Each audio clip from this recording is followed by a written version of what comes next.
नमस्कार, स्वागत है आपका राज्यसभा टीवी में। आपके साथ मैं हूं अभिलाषा पाठक। आइए शुरुआत करते हैं इस वक्त की हेडलाइंस के साथ।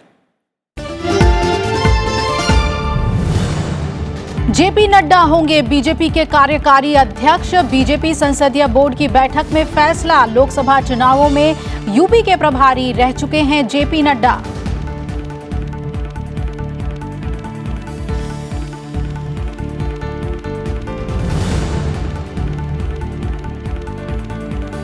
सत्रहवीं लोकसभा से पहले सत्र की शुरुआत। प्रधानमंत्री नरेंद्र मोदी ने संसदीय लोकतंत्र में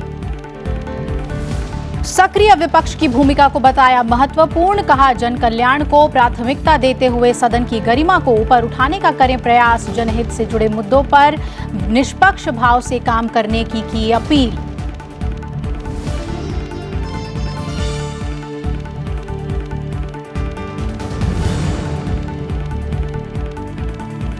लोकसभा में नवनिर्वाचित सांसदों ने ली सदस्यता की शपथ। प्रोटेम स्पीकर वीरेंद्र कुमार ने प्रधानमंत्री, मंत्रिमंडल के सदस्यों और अन्य सांसदों को दिलाई शपथ। 19 जून को होगा लोकसभा के नए अध्यक्ष का चुनाव।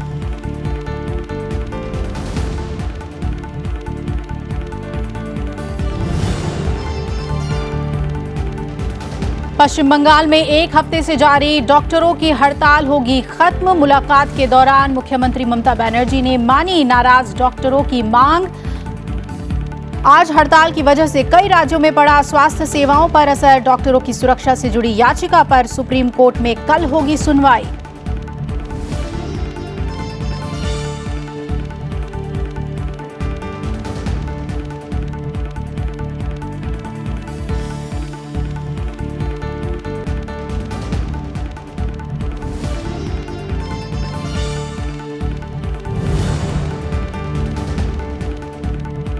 और बिहार में भीषण गर्मी और दिमागी बुखार का कहर। इंसेफेलाइटिस सिंड्रोम से राज्य में अब तक 100 बच्चों की मौत।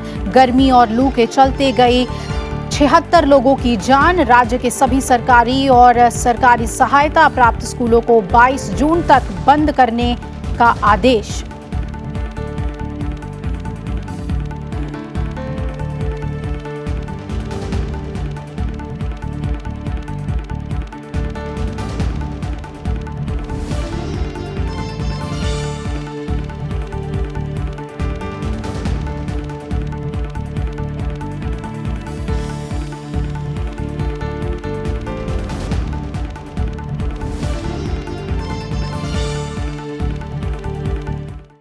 और बुलेटिन की शुरुआत करते हैं। इस वक्त बड़ी खबर आ रही है और वो है भारतीय जनता पार्टी के नेतृत्व से जुड़ी हुई। आपको बता दें कि खबर है कि बीजेपी के वरिष्ठ नेता जेपी नड्डा पार्टी के कार्यकारी अध्यक्ष होंगे। आज बीजेपी के संसदीय दल की बैठक में इस बारे में फैसला लिया गया। प्रधानमंत्री नरेंद्र मोदी की अध्यक्षता में ये बैठक हुई जिसमें कई केंद्रीय मंत्री भी मौजूद थे। जेपी नड्डा प्रधानमंत्री नरेंद्र मोदी की पिछली सरकार में स्वास्थ्य मंत्री रहे थे, लेकिन इस बार उन्हें कैबिनेट में शामिल नहीं किया गया। तभी से इस बारे में कयास लगाए जा रहे थे कि उन्हें कोई बड़ी जिम्मेदारी दी जा सकती है और बीजेपी ने ये फैसला लिया है कि वो कार्यकारी अध्यक्ष भारतीय जनता पार्टी के होंगे। तो भारतीय जनता पार्टी के नेतृत्व को लेकर अहम फैसला आज ले लिया गया है। खबर है बीजेपी के वरिष्ठ नेता जेपी नड्डा पार्टी के कार्यकारी अध्यक्ष होंगे। आज बीजेपी की संसदीय दल की बैठक में इस बारे में फैसला लिया गया। प्रधानमंत्री नरेंद्र मोदी की अध्यक्षता में ये बैठक हुई थी जिसमें कई केंद्रीय मंत्री भी मौजूद थे। जेपी नड्डा प्रधानमंत्री नरेंद्र मोदी की पिछली सरकार में स्वास्थ्य मंत्री रहे थे। इस बार उन्हें कैबिनेट में जगह नहीं मिली थी और तभी से ये कयास लगाए जा रहे थे कि उन्हें कोई अहम जिम्मेदारी दी जा सकती है। आग्रह था कि नहीं, हमारी व्यस्तता इतनी अधिक रहेगी कि मैं ईमानदारी से अपने इस दायित्व का निर्वाह नहीं कर पाऊंगा। इसीलिए पूरे संसदीय बोर्ड ने मिलजुल कर यह फैसला किया है कि अब श्री जगत प्रकाश जी नड्डा भारतीय जनता पार्टी के कार्यकारी अध्यक्ष के रूप में अपने दायित्व का निर्वाह करेंगे। और इस पर ज्यादा जानकारी के लिए सीधा रुख करेंगे मेरे सहयोगी पंचानन मिश्रा का। पंचानन, क्या लगभग तय माना जा रहा था कि जेपी नड्डा को जब कैबिनेट में जगह नहीं मिली थी कि उन्हें कोई बड़ी जिम्मेदारी दी जाएगी और कार्यकारी अध्यक्ष उन्हें बीजेपी का बना दिया गया है? के बाद अमित शाह जो है वो गृह मंत्री के तौर पर उन्होंने सरकार को ज्वाइन कर लिया। तो अभी गृह मंत्री एक ऐसा पद है जो कि एक अपने आप में एक पूर्णकालिक पद होता है। और एक और भी चीज आपको जाननी चाहिए कि गृह मंत्री के पद के साथ साथ जो व्यस्तताएं हैं वो तो है ही, लेकिन साथ में पार्टी का अगर अध्यक्ष है तो उनको जो बयानबाजी है वो कई बार ऐसा होता है कि सरकार के मंत्री के तौर पर उस तरह की पॉलिटिकल बयानबाजी नहीं कर सकते। तो दोनों ही बातें हैं। अब ये हुआ है नई, इसमें पहली बार ऐसा हुआ है कि भारतीय जनता पार्टी में जो कार्यकारी अध्यक्ष का जो पद है वो दिया गया है, क्योंकि अभी तक यही होता था कि पूर्णकालिक अध्यक्ष ही भारतीय जनता पार्टी में होता था। लेकिन जैसा कि राजनाथ सिंह के जो वक्तव्य को हमने सुना उसमें ये कहा गया कि संसदीय बोर्ड ने ये महसूस किया कि अमित शाह को जो है अध्यक्ष बने रहना चाहिए। तो बीच का रास्ता ये निकाला गया कि डे टू डे एक्टिविटी के लिए, डे टू डे के फैसले के लिए जो व्यस्तताएं होती हैं उसमें कार्यकारी अध्यक्ष के तौर पर जेपी नड्डा काम करेंगे, जो कि यूथ विंग में भी रह चुके हैं, भारतीय जनता पार्टी के संघ से भी आते हैं, केंद्रीय मंत्री भी रह चुके हैं, आयुष्मान भारत जैसी योजना भी चला चुके हैं और प्रधानमंत्री नरेंद्र मोदी के विश्वास पात्र भी रहे हैं। तो इन सारी चीजों को देखते हुए उस योग्यता के तहत वो तय माना जा रहा था और शायद यही वजह है कि कैबिनेट में उनको मंत्री नहीं बनाया गया। लेकिन अब की व्यवस्था यह है कि भारतीय जनता पार्टी में अमित शाह एक तरह से अध्यक्ष हैं, लेकिन डे टू डे एक्टिविटी के लिए, डे टू डे के काम के लिए जेपी नड्डा कार्यकारी अध्यक्ष होंगे। और अब जो ये चुनाव 3 राज्यों के आ रहे हैं, जैसा कहा जा रहा था कि संगठन में जो चुनाव होंगे उस तक अमित शाह भी अध्यक्ष बने रहेंगे, तो इन 3 राज्यों के चुनाव तक वो अध्यक्ष रहेंगे और संगठन के चुनाव के बाद एक पूर्णकालिक जो अध्यक्ष है वो मिलने की उम्मीद है। जी बिल्कुल पंचानन, तो जो खबरें सामने आ रही थी कि विधानसभा चुनाव की वजह से भी बने रहेंगे अमित शाह अध्यक्ष पद पर, और आंतरिक चुनाव की बात कही जा रही थी, तो ये सभी प्रक्रिया को लेकर क्या कुछ और खबरें छन कर आ रही हैं?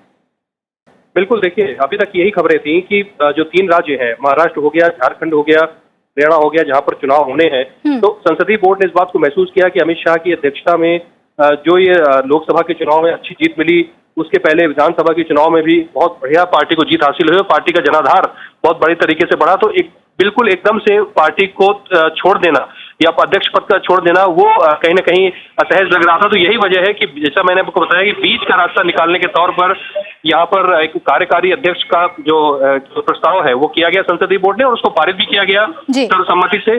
और इस कार्यकारी अध्यक्ष के बाद जैसा कि मैंने बताया संगठन का जो चुनाव है सदस्यता अभियान से वो शुरू हो चुका है और अगले 4 से 5 महीने या 6 महीने लगेंगे उस संगठन के चुनाव होने में और उसके बाद पूर्णकालिक जो अध्यक्ष है उसका जो पद है वो बीजेपी को मिल सकता है। चलिए, बहुत बहुत शुक्रिया पंचानन विस्तार से हमें जानकारी देने के लिए। तो पार्टी ने एक सामंजस्य बिठाने की कोशिश की, आने वाले चुनाव को देखते हुए अमित शाह अध्यक्ष पद पर बने रहेंगे, लेकिन जो प्रतिदिन के कार्यकलाप होते हैं उसे देखने के लिए कार्यकारी अध्यक्ष के तौर पर जेपी नड्डा का चुनाव आज हुआ और इसकी घोषणा पार्टी ने कर दी है। आगे बढ़ते हैं। नई सरकार के गठन के बाद 17वीं लोकसभा का पहला सत्र आज से शुरू हो गया, जो 26 जुलाई तक चलेगा। संसद का ये सत्र 40 दिनों तक चलेगा और इसमें लोकसभा की 30 बैठकें और राज्यसभा की 27 बैठकें होंगी। 17वीं लोकसभा की पहली बैठक के मौके पर शुरुआत में थोड़ी देर के लिए मौन रखा गया। लोकसभा महासचिव चुनाव आयोग की तरफ से पेश 17वीं लोकसभा के लिए निर्वाचित सदस्यों के नामों की सूची सभा पटल पर रखी गई।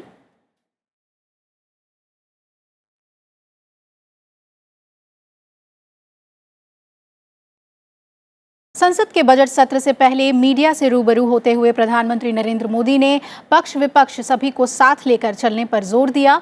उन्होंने कहा कि जनता ने सबका साथ सबका विकास पर जो विश्वास जताया है उसके लिए जरूरी है कि सत्ता पक्ष और विपक्ष साथ मिलकर सबके कल्याण के लिए काम करे। प्रधानमंत्री ने कहा कि उनके लिए विपक्ष का संख्या बल नहीं, उनकी भावना मूल्यवान है।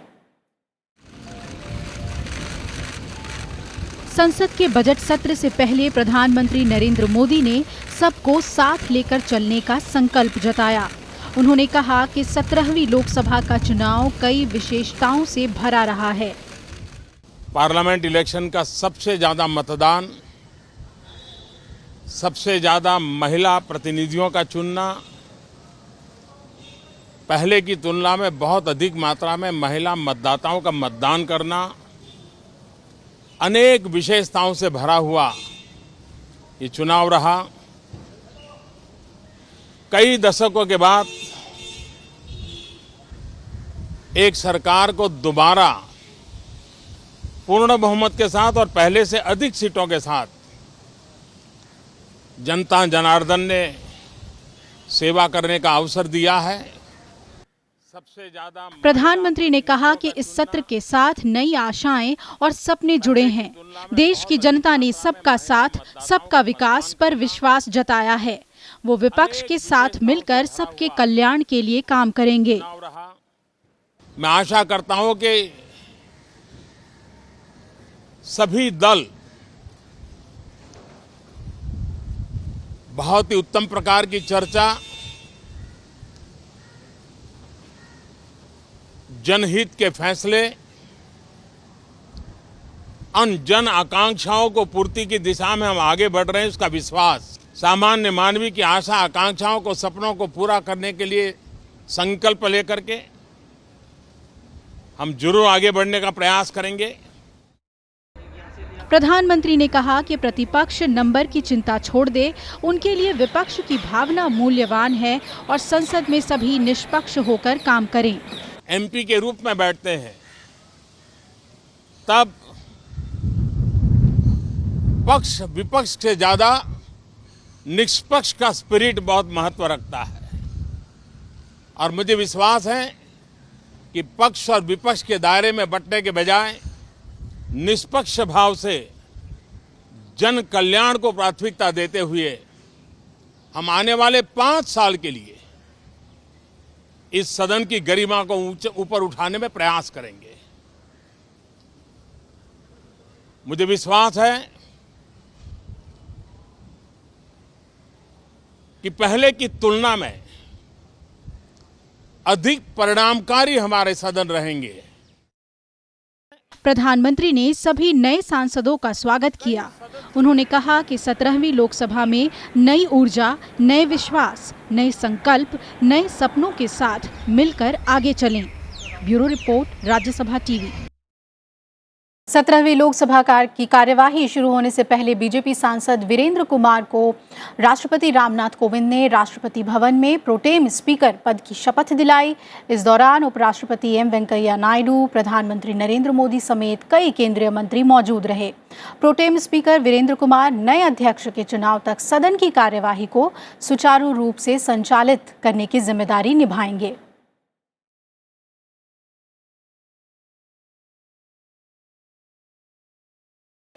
सत्रहवीं लोकसभा का सत्र शुरू होने पर सबसे पहले प्रधानमंत्री नरेंद्र मोदी ने आज लोकसभा में सदस्यता की शपथ ली और प्रधानमंत्री नरेंद्र मोदी वाराणसी से लगातार दूसरी बार सांसद चुनकर आए हैं।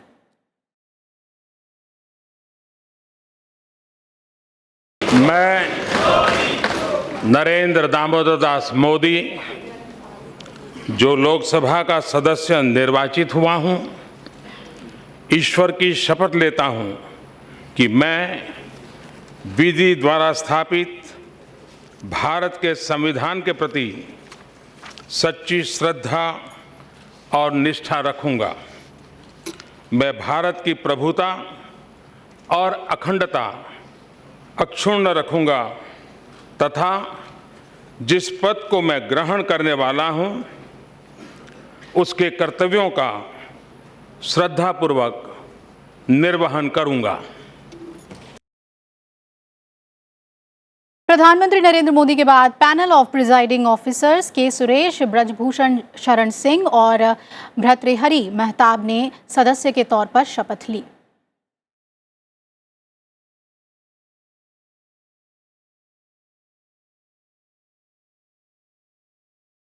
इसके बाद रक्षा मंत्री राजनाथ सिंह ने लोकसभा सदस्यता की शपथ ली। राजनाथ सिंह लखनऊ से लोकसभा के सदस्य निर्वाचित हुए हैं।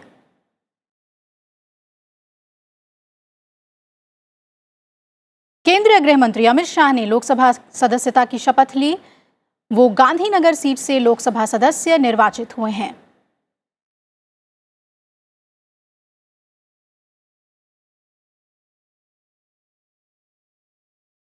मैं अमित अनिल चंद्र शाह जो लोकसभा का सदस्य निर्वाचित हुआ हूं, ईश्वर की शपथ लेता हूं कि मैं विधि द्वारा स्थापित भारत के संविधान के प्रति सच्ची श्रद्धा और निष्ठा रखूंगा। मैं भारत की प्रभुता और अखंडता अक्षुण्ण रखूंगा तथा जिस पद को मैं ग्रहण करने वाला हूं, उसके कर्तव्यों का श्रद्धापूर्वक निर्वहन करूंगा। केंद्रीय सड़क परिवहन और राजमार्ग मंत्री नितिन गडकरी ने लोकसभा सदस्यता की शपथ ली। नागपुर से वो लोकसभा के लिए निर्वाचित हुए हैं।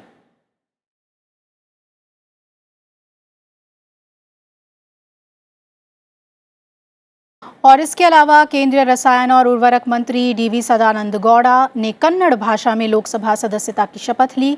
साथ ही कृषि मंत्री नरेंद्र सिंह तोमर, कानून मंत्री रविशंकर प्रसाद, खाद्य प्रसंस्करण उद्योग मंत्री हरसिमरत कौर बादल ने लोकसभा सदस्यता की शपथ ली। मानव संसाधन और विकास मंत्री रमेश पोखरियाल निशंक, जनजातीय कार्य मंत्री अर्जुन मुंडा, महिला और बाल विकास मंत्री स्मृति जुबिन ईरानी, स्वास्थ्य मंत्री डॉक्टर हर्षवर्धन ने लोकसभा सदस्यता की शपथ ली। संसदीय कार्य मंत्री प्रहलाद जोशी ने लोकसभा सदस्यता की शपथ ली। कौशल विकास और उद्यमशीलता मंत्री महेंद्र नाथ पांडे, भारी उद्योग और लोक उद्यम मंत्री अरविंद सावंत, पशुपालन, डेयरी और मत्स्य पालन मंत्री गिरिराज सिंह समेत केंद्रीय मंत्रियों ने लोकसभा सदस्यता की शपथ ली। और इसके बाद सांसदों को उनके राज्यों के हिसाब से शपथ दिलाई गई। वायनाड से चुनकर आए कांग्रेस अध्यक्ष राहुल गांधी ने लोकसभा की सदस्यता की शपथ ली।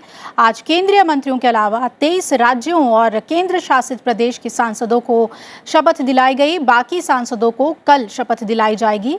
बुधवार को नए लोकसभा अध्यक्ष का चुनाव होगा।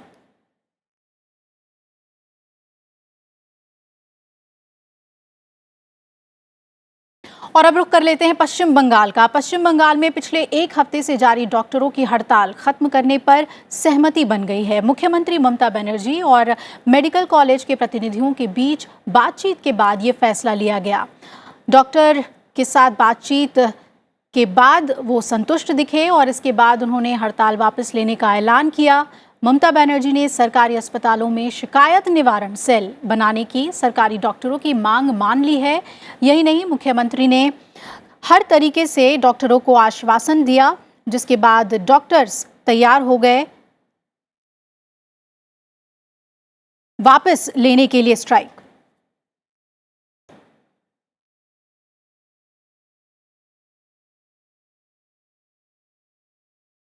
उधर डॉक्टरों के साथ मारपीट की घटना के विरोध में देश भर में आज डॉक्टर्स हड़ताल पर रहे। आईएमए के बैनर तले देश भर में करीब 3 लाख से ज़्यादा डॉक्टर हड़ताल में शामिल हुए। इससे मरीजों को भारी परेशानी का सामना करना पड़ा। वहीं सरकारी अस्पतालों में डॉक्टरों की सुरक्षा से जुड़ी याचिका पर सुप्रीम कोर्ट में कल सुनवाई होगी।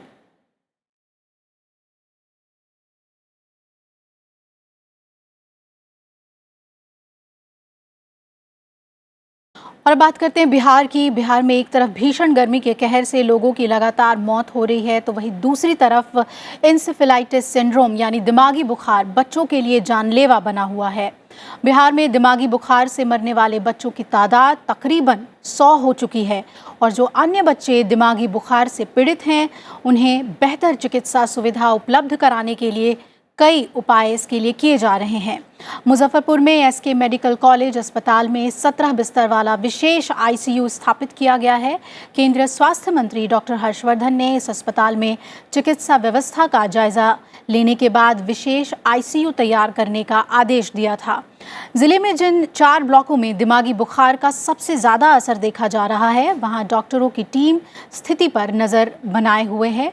मुजफ्फरपुर से सटे पूर्वी चंपारण जिले में भी बीमार बच्चों की निगरानी के लिए प्रशासन ने नियंत्रण कक्ष स्थापित किया है। बिहार में दिमागी बुखार से पीड़ित 100 से ज़्यादा बच्चों का इलाज चल रहा है और इनमें से कुछ की हालत नाजुक बनी हुई है। राष्ट्रीय मानवाधिकार आयोग ने दिमागी बुखार से बच्चों के मौत पर स्वास्थ्य मंत्रालय के सचिव और बिहार सरकार के प्रमुख सचिव को नोटिस जारी कर जवाब मांगा है। आयोग ने जापानी बुखार से निपटने और स्थिति को काबू में करने के लिए उठाए गए कदमों पर 4 हफ्तों में जानकारी देने को कहा है।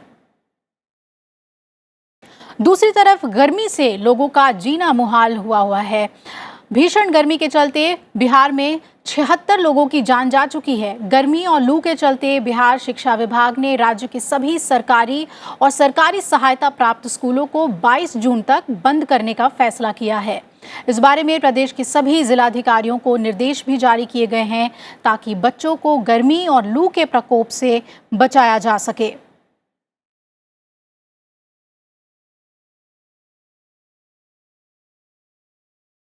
और अब खबर बजट से जुड़ी खास कवरेज की।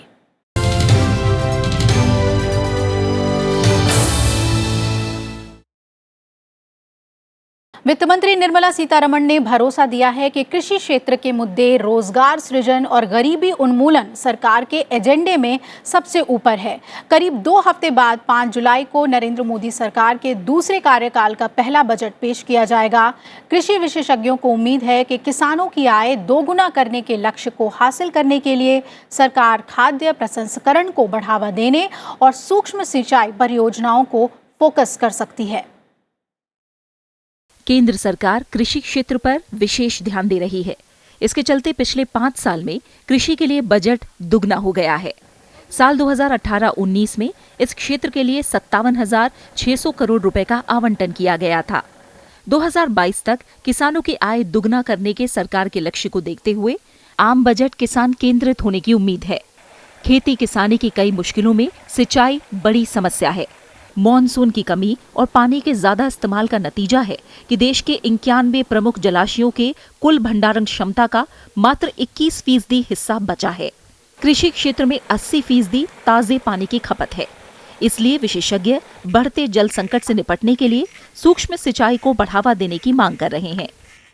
The surface water availability is a must for keeping the biodiversity and the health of the agricultural systems in proper shape.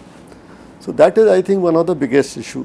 Irrigation has become a big issue, and this has to be looked into from different perspectives. व्यापार संवर्धन परिषदों ने सरकार से खाद्य प्रसंस्करण और कृषि निर्यात को बढ़ावा देकर किसानों की आय बढ़ाने पर ध्यान देने का आग्रह किया है। साथ ही जैविक खेती को प्रोत्साहित करने की मांग की है। Our thrust is on organic farming. We should promote it. We should incentivize it. Or else we will just end up being where we are today. We won't progress. The doubling of the growth by 2022 is the Prime Minister's vision.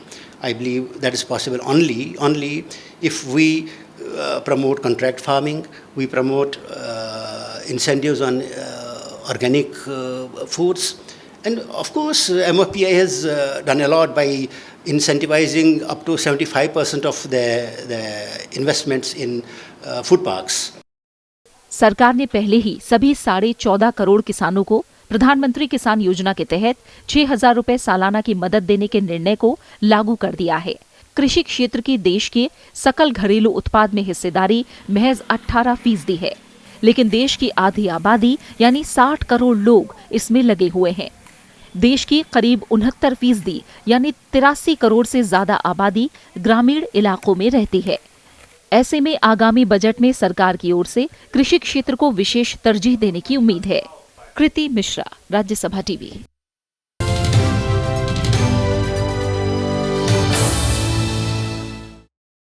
Jammu Kashmir के अनंतनाग जिले में आज सुरक्षा बलों और आतंकियों के बीच हुई मुठभेड़ में सेना के एक मेजर शहीद हो गए। वहीं इस मुठभेड़ में एक अधिकारी और 2 जवान घायल भी हुए हैं। ये मुठभेड़ अनंतनाग जिले के अकिंगम अच्छाबल इलाके में हुई। सुरक्षा बलों को यहां आतंकियों के छिपे होने की सूचना मिली थी, जिसके बाद इलाके की घेराबंदी कर तलाश अभियान चलाया गया और इस दौरान आतंकियों ने गोलीबारी शुरू कर दी। दक्षिण कश्मीर के अनंतनाग में आतंकवादियों के साथ मुठभेड़ के दौरान सेना के मेजर गंभीर रूप से घायल हो गए थे और अस्पताल में इलाज के दौरान उनकी मौत हो गई।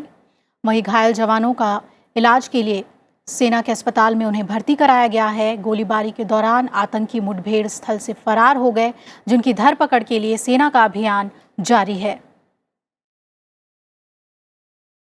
वहीं जम्मू कश्मीर में सीमा पार से संघर्ष विराम का उल्लंघन भी किया जा रहा है।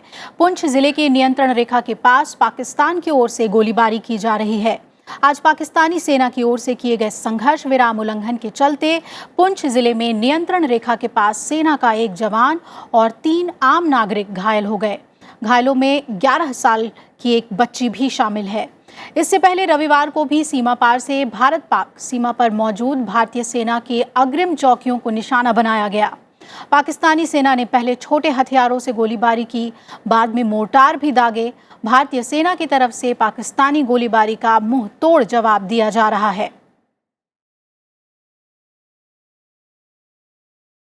अरब सागर में उठा चक्रवाती तूफान वायु गुजरात में उत्तर पूर्व की ओर बढ़ रहा है और आज देर रात तक इस तूफान के कच्छ तट से टकराने की आशंका है। हालांकि मौसम विभाग ने बताया है कि वायु तूफान धीरे धीरे कमजोर हो रहा है। मौसम विभाग के मुताबिक वायु तूफान अब राज्य के उत्तरी तट से गुजरेगा। तब तक इसकी स्थिति सामान्य गहरे दबाव यानी डिप्रेशन में तब्दील हो जाने के आसार हैं। तटीय इलाकों में मौसम के प्रतिकूल रहने की आशंका है, लिहाजा मछुआरों को अगले 24 घंटे समुद्र में नहीं जाने की सलाह दी गई है। वहीं तूफान की स्थिति से निपटने के लिए कच्छ जिला प्रशासन मुस्तैद है। कच्छ तट पर राहत केंद्रों को सतर्क कर दिया गया है। चक्रवात की वजह से इलाके में भारी बारिश हो सकती है। आपात स्थिति से निपटने के लिए एनडीआरएफ की 5 टीमें तैनात की गई हैं। साथ ही स्थानीय प्रशासन इन तैयारियों में जुटा है कि जरूरत पड़ने पर राहत और बचाव अभियान तुरंत चलाया जा सके। आज सुबह ये तूफान नालिया से करीब 260 किलोमीटर, द्वारका के 240 किलोमीटर और भुज से 340 किलोमीटर दूर पश्चिम दक्षिण पश्चिम गुजरात में केंद्रित था।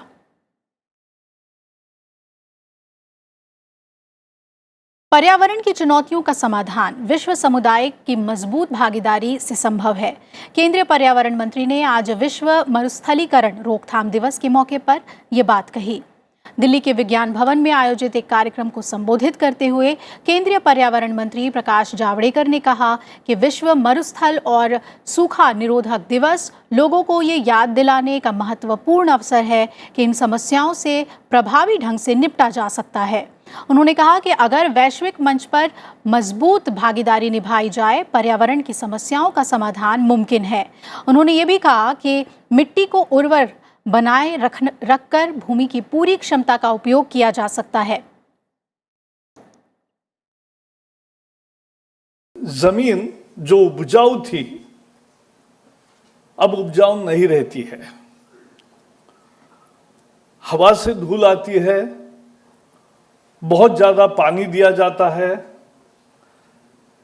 रासायनिक खाद और दवाई इस तरह से छिड़के जाते हैं कि जिससे कारण जमीन खराब होती है और एक तरह से मरुस्थलीकरण को रोकने का यह कार्यक्रम है। इसी के साथ इस बुलेटिन में फिलहाल मेरे साथ इतना ही। आप जुड़े रहिए राज्यसभा टीवी के साथ। नमस्कार।